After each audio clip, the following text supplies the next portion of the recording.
हे hello everyone, जय श्री कृष्ण। कैसे हो आप सभी? आशा करती हूँ आप सब भी खुश होंगे, स्वस्थ होंगे, अपना ख्याल रख रहे होंगे। तो गाइज़, आज घर पे आए हैं हस्बैंड जी के आंटी अंकल। तो ये ससुराल पक्ष के गेस्ट है जो कि आज आए हैं। तो यही आज बात आपको बतानी थी कि मैं रिश्तेदारों से दूर क्यों भागती हूँ, ख़ास करके ससुराल वालों की रिश्तेदारों से। क्योंकि ससुराल वालों ने एक अपनी एक अलग ही इमेज बना ली है मेरे सामने, इसीलिए मुझे उनसे बहुत ज़्यादा नफ़रत है और मैं इन सब लोगों से दूर रहती हूँ। हालांकि जो आंटी अंकल आए हैं उनका इसमें कोई रोल नहीं है, वो एक अच्छे इंसान है और मैं बस इन्हीं के ही कांटेक्ट में रहती हूँ। बाकी मैं किसी की ज़्यादा ससुराल वालों से कांटेक्ट में नहीं रहती हूँ, क्योंकि जब से मेरी शादी हुई थी तब से मुझे एक एक करके ऐसा उनका जो अनुभव है वो देखने को मिला। इसी के कारण मैंने उन सब लोगों को अपने आप से दूर कर लिया है। आज भी वो लोग मेरे घर आना चाहते हैं, मुझे बात करना चाहते हैं, लेकिन मैं नहीं उनसे बात करना चाहती, क्योंकि मेरे साथ जो भी किया है उन्होंने, मैं शायद उसके लिए उनको कभी माफ़ ना करूं। क्योंकि जब जब मुझे ज़रूरत थी, जब जब जो समय था, मुश्किल समय था, उसमें हो, चाहे मेरे बच्चों के लिए हो चाहे मेरे लिए हो, उन्होंने कभी अपना जो है 10% भी मेरे लिए नहीं दिया है। इसीलिए मैं उनके लिए मेरा 1% भी नहीं दे सकती हूँ। क्योंकि मेरा ऐसा नेचर है कि मैं कभी भी खुद से आगे दोस्ती का हाथ किसी के भी लिए बढ़ाती हूँ, खुद से बढ़ाती हूँ। मुझे एटीट्यूड वगैरह कुछ भी नहीं है, मुझे वो क्या होता है वो भी नहीं पता। हाँ, जो मेरे दुश्मन हैं मैं उनको एटीट्यूड ज़रूर दिखाती हूँ, लेकिन जिनके लिए मैं दोस्ती का हाथ बढ़ाती हूँ उनको मेरा 101% मैं देती हूँ मेरी तरफ से, कि कोई गलती ना हो। मैं अच्छे दिल से उनका स्वागत करती हूँ, जैसे कि आज इनका कर रही हूँ, उस तरीके से स्वागत करती हूँ। सारी चीज़ें उनके लिए मन से करती हूँ मैं। लेकिन फिर भी अगर इसके बाद वो उनके मन में मेरे लिए कुछ भी मनमुटाव है या फिर कुछ भी मेरे लिए वो निगेटिव सोचते हैं, तो फिर ये उनकी सोच है, ये उनकी प्रॉब्लम है।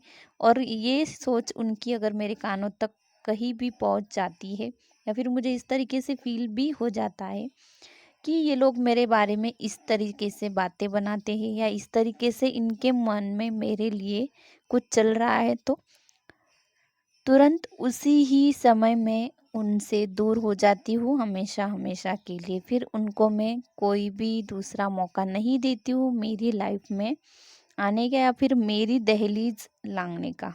ठीक है, तो आप चाहे जो भी सोचो, लेकिन मैं ऐसी ही हूँ।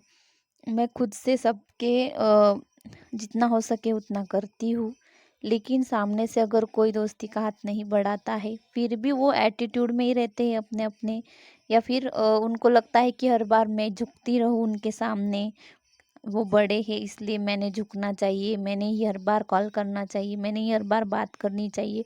तो ये मुझसे नहीं होगा। मैं ऐसी एक औरत हूँ जो कि छोटा बड़ा कुछ भी ना मानने वाली हूँ, और मुझे छोटे बड़े से कुछ मतलब नहीं है। जो जैसा है मैं उसको वैसे जैसे रिस्पेक्ट देती हूँ वैसे उस तरीके से अपना जो बॉन्ड है वो निभाती हूँ। अगर कुछ होता है तो ये सामने वाले की गलती है, सामने वाले की बाद में मिलती नहीं बच्ची जिम्मेदारी तो है। चली मैंने आएगी। अकेली ने ठेका नहीं ले रखा है रिश्तेदारी निभाने का। इसीलिए जिसको मेरा नेचर पसंद आता है एक वो मेरे चेरी की साथ बैग ही अच्छा दो ना। रहेगा, जिसको नहीं आता है वो भाग में जाए। मुझे कुछ नहीं, लेना देना चेरी की नहीं है, थैली। मुझे किसी ये की खुरुन ज़रूरत है। ना ये मेरी खुरुन लाइफ ये क्या मैं में खुरुन ले मेरे लूंगा रोज की। पति देव, मैं और और वो मेरी दो छलकल को बेटियां हैं, इतो को फैमिली वजन है। हो रहा है क्या बस बैठ इतनी जाओ मेरी टाइम फैमिली है। चेरी की बस थैली दो, उनके ही उसमें से नाराज़ फेंक के होने से आइए मुझे दादी। कुछ फ़र्क पड़ता है, हमको बाकी मुझे किसी से कुछ लेना देना हमको नहीं है।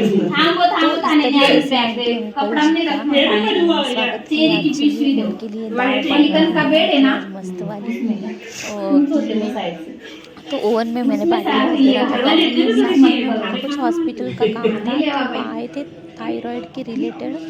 तो जाना ने उनके लिए मेडिसिन निकाली थी। खाने कमी ना काकी जी कैल्शियम वगैरह तो ये रसू भरू कैल्शियम में फर्क पड़ेगा खाने रोज की डेली एक लेवनी देखो तो कितना यहाँ पे 2 महीना सु काकी जी टकाटक एकदम मस्त हाँ या थैली या गोळ्या की हिरमेच घालो बाजार मध्ये जाताना फोटो किती भारी आहे आपला गुरुद्वारा आम्ही जरा अजूनही रखे आहे फोटो मला का ना आवडे आहे भारी में जो करे ना मी ते video सॉफ्टवेअर करे ना जीवन काय नहीं ये खाली हाँ तो खाली वो काका जी खाने तो बोल ही रहे हो 2-4 दिन कैन करके देखो कौन भी चालू गई काय बोले मने वाटो काही ना सर बोलते इंडस्ट्री का ताबराने कर में क्या आवडतो ने बोलो 2 महीना घर आवडे की चौक आहे की ये खाली जवळ मस्त आहे हम बहू किसी है हाँ कि पछतावा आवे बहू मिली तो हाँ आवे तो सही है काका जी सरकार लोग ही साइड में तो बनना पड़े आप नहीं तो काय करो म्हणजे वो काका जी ने वाटतो जी किसी है बहू तो इस तरीके से बातें हुई। उनको मेडिसिन वगैरह जो भी चाहिए था वो दे दिया जाना ने। उसके बाद दी स्कूल जा रही थी तो दादी उसकी बाहर गैलरी में खड़ी थी, दी को जाते हुए देख रही थी स्कूल में कैसे जाती है क्या। वैसे तो मेरे बच्चों को कभी भी दादा दादी का प्यार नहीं मिलता, उनके नसीब में है नहीं। लेकिन जब भी कोई गेस्ट आते हैं हमारे में जिनको भी दादा दादी मानती हूँ मेरे बच्चों के, वो बहुत सारा प्यार देते हैं मेरे बच्चों को, इसलिए मुझे ज़्यादा उतना कुछ कमी महसूस नहीं होती है। चलो खाना खाएंगे हम सब लोग। चलिए अब खाना खाएंगे सब मिलके और फिर खाने के बाद निकलने की तैयारी। दी जा चुकी है स्कूल में।